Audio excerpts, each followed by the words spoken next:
에너지가 마이너스 n제곱분의 k라는 거는 식으로 줄 수도 있고 안 줄 수도 있습니다. 실제 문제에서도 출제를 할 때 줄 때도 있고 안 줄 때도 있었는데요. 우리는 기억을 하는 걸로 하고, 에너지가 마이너스 n제곱분의 k라고 했을 때 어떤 것들을 물어볼 수 있냐면, 뭐 이렇게 말로 물어볼 수도 있거든요. 여러분이 잘 대답을 하셔야 되는데, 예를 들면 n은 2인 상태에서 빛을 방출했다. 그럼 어디로 간 거예요, 여러분? n은 2인 상태에서 빛을 방출했다면요? 1로 간 게 확실하죠. 그러니까 이런 거 괜찮아요. 근데 n은 2인 상태에서 빛을 흡수했다. 그럼 어디로 간 거죠? 이런 걸 알 수가 없죠. 그래서 우리가 표현을 할 때 이런 걸 잘 보시면 이런 것들을 볼 수가 있는데, n은 2인 상태에서 빛을 방출했다라고 했을 땐 빛이 에너지죠. 에너지를 방출하면서 내가 에너지가 낮아지려면 여기로 갈 수밖에 없죠. 그러니까 그럴 때는 조건을 안 주는데요. 이렇게 올라갈 때는 어떤 표현을 하냐면, n은 2인 상태에서 빛을 흡수했다라고 하지 않고, 뭐 n은 2인 상태에서 흡수할 수 있는 빛 중에서 최대 파장, 이런 식으로 표현을 많이 해요. 그럼 제가 왼쪽 날개 팁으로 적어놓은 게 뭐냐면, 여러분이 상황 파악을 할 때요. 상황 파악을 할 때는 파장 진동수를 이용하는 것보다 에너지가 확실히 편합니다. 그래서 제가 그림을 그려볼 때도 저 에너지 그림을 그려보고 저 에너지 그림을 머릿속에 넣어놓으라고 하는 거예요. 제가 아까 뭐라고 했었냐면, 집에서 복습하실 때 요 그림 하나 정도는 그려볼 의미가 있다고 했죠. 요 그림을 그려보고 요게 머릿속에 들어있으면 돼요. 그래서 그 왼쪽 날개 팁이, 해석은 에너지로 하는 게 좋고요. 계산도 에너지로 하는 게 좋아요. 그래서 공식도 하나만 알려드린 거예요. 마지막에 답을 낼 때는 진동수는 에너지하고 비례관계 있죠. 파장은 반비례관계 있죠. 요걸 활용해 주는 게 좋습니다. 예를 들면 거기에 저랑 예제 2-1번에 제가 C를 볼게요. 여러분 나중에 복습하시면서 혼자 해보셔도 되고, 거기에 뭐라고 했냐면 바닥 상태의 수소 원자가 흡수할 수 있는 빛의 최대 파장이라고 되어 있죠. 그러면 어디로 갔냐라고 했을 때 머릿속으로 요 그림이 있었으면요, 바닥 상태는 1인 상태에서 시작했죠. 그러면 최대 파장은 빨리 뭐로 바꿔요? 머릿속으로요? 최소 에너지로 바꿉니다. 그러니까 왼쪽 팁이 에너지를 이용해서 해석해 주는 게 좋기 때문에요, 최대 파장이라고 했을 때 그거 남겨놓지 마시고, 빛이 최대의 파장을 가졌다면 우리 아까 그 식 기억나시죠? 에너지는 하 U이자 하 남다분의 C가 되면서, 에너지는 진동수하고는 비례하지만 파장과는 반비례잖아요.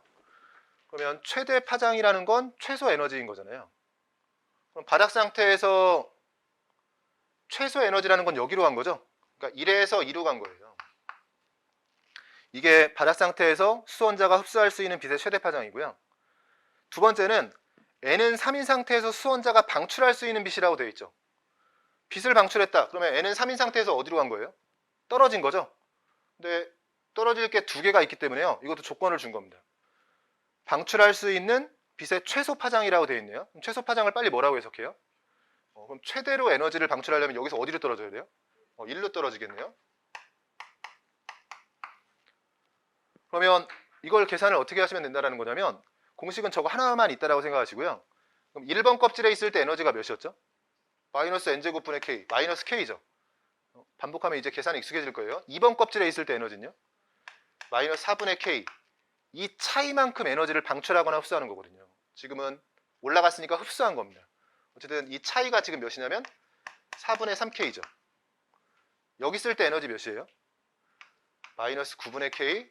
여기 쓸 때 에너지는 마이너스 k. 이건 차이가 9분의 8k죠.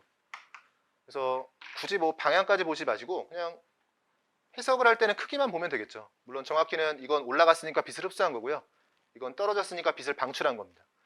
그럼 빛이 가는 에너지를 구했죠. 둘을 비교해야 되니까 36으로 통분해 볼게요. 9배 해주면 36분의 27k가 되고, 얘는 36분의 4배 해줘야 되죠. 32k가 되죠. 그러면 두 빛이 가는 에너지가 몇 대 몇이에요?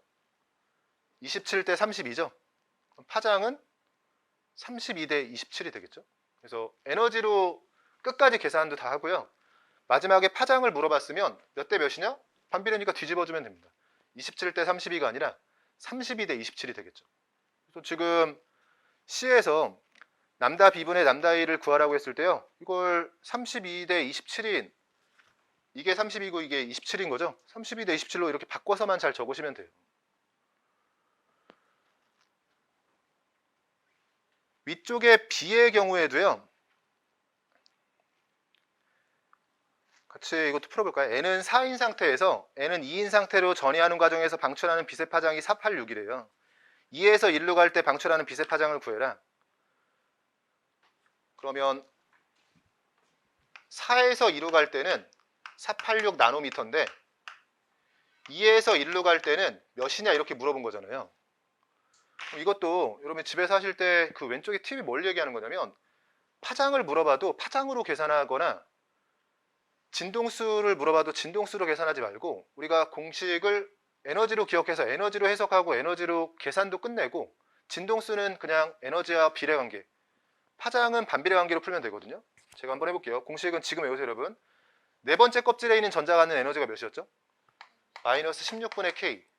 얘는 몇이에요? 마이너스 4분의 K. 그 차이만큼 방출했겠죠? 둘의 차이는 16분의 3K입니다.